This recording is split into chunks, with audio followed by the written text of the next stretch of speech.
Las bodas de Canaán de Galilea.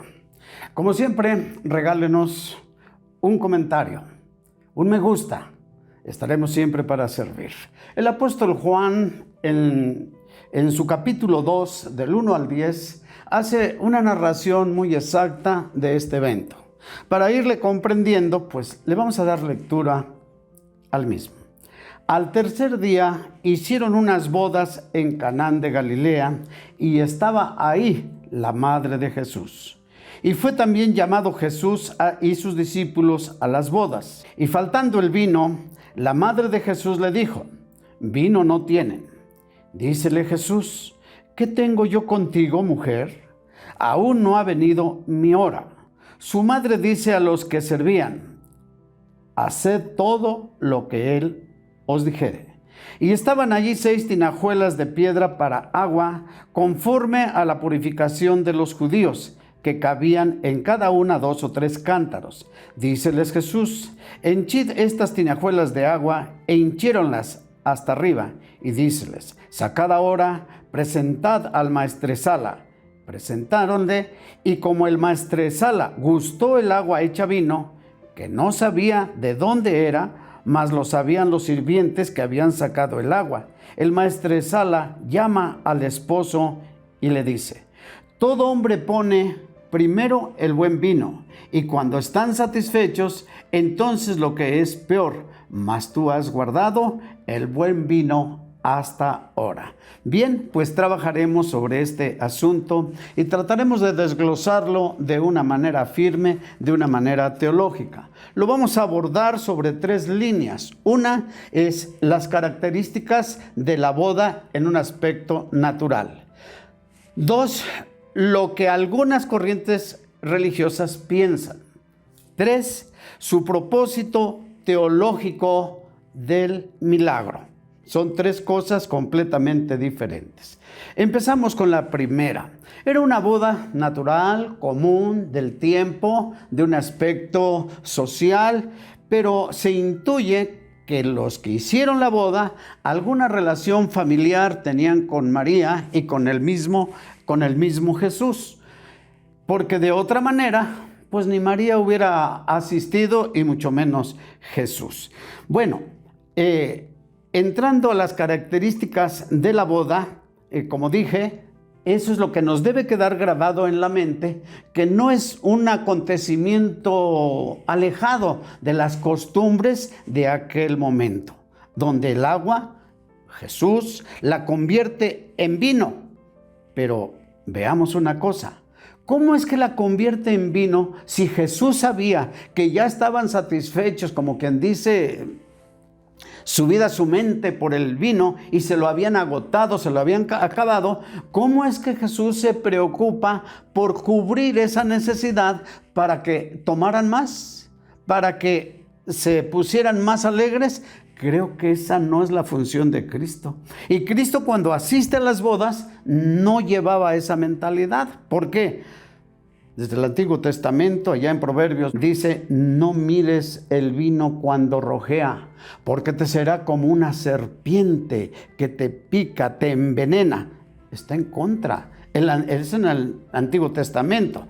En el Nuevo Testamento también tenemos un dato que nos dice allá en 1 Corintios, capítulo 6, del 9 al 10, después de muchas cosas nocivas, contrarias, agrega allí: los borrachos no pueden entrar al reino.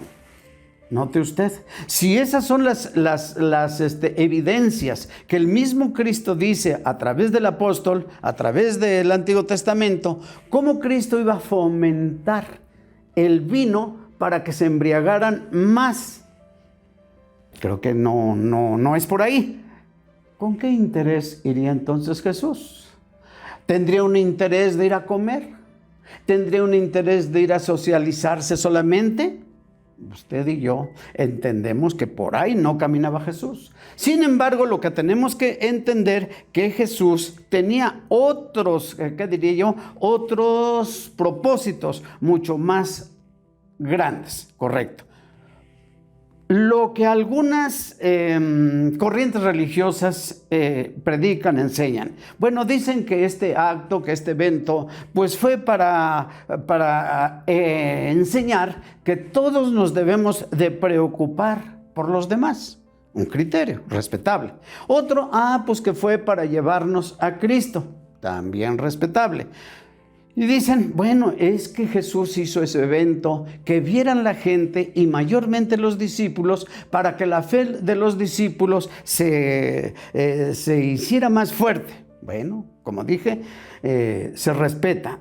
Que es para obedecer a Jesús, también se respeta. Pero pensemos, Jesús iba a hacer un milagro de esa naturaleza para que se dieran cuenta de su poder, para llevarlos a Él, para ver la de la obediencia.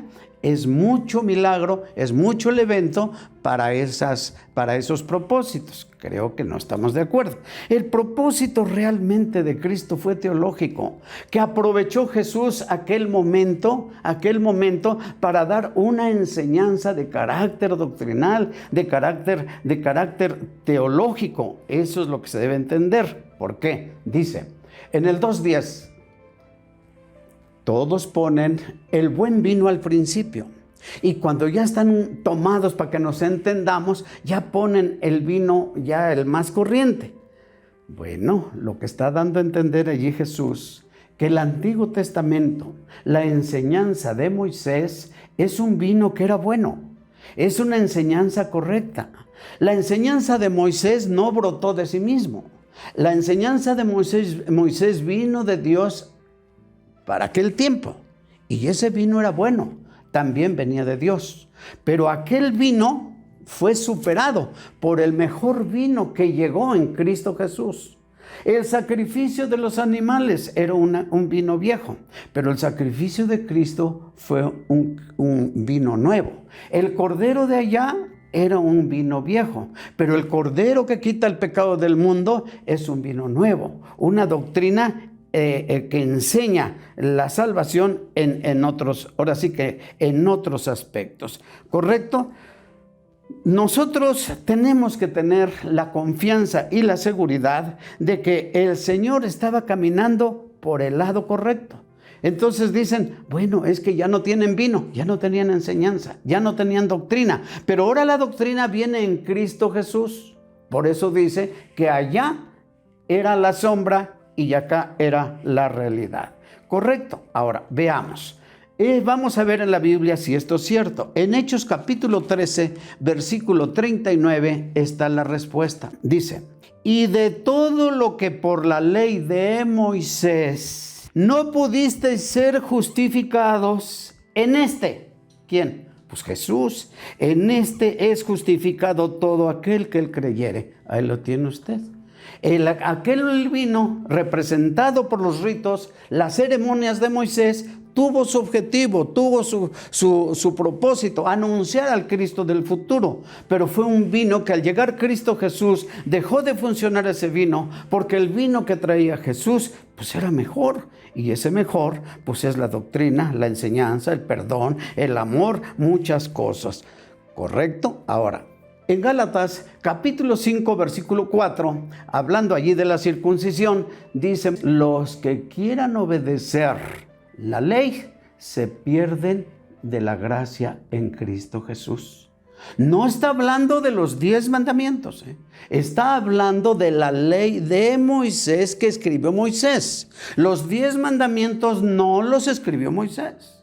Los 10 mandamientos los escribió Dios en tablas de piedra de una manera directa. Ahora, aquellos mandamientos no eran transitorios porque eran morales. Aquellos mandamientos eran perpetuos.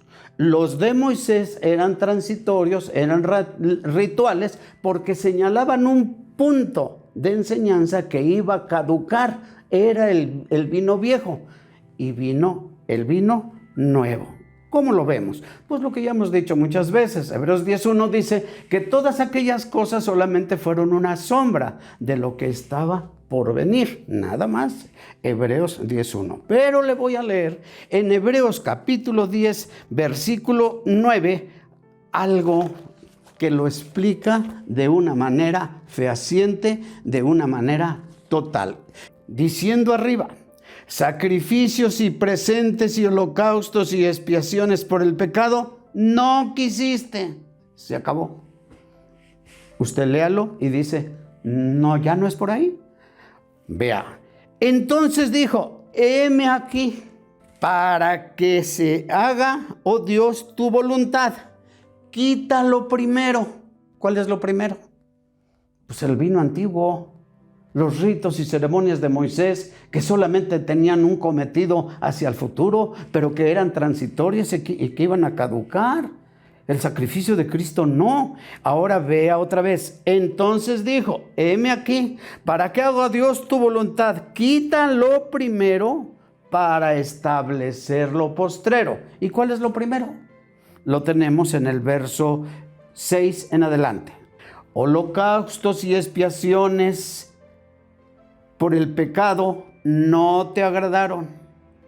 Entonces dije, heme aquí, en la cabecera del libro está escrito de mí, para que haga Dios tu voluntad.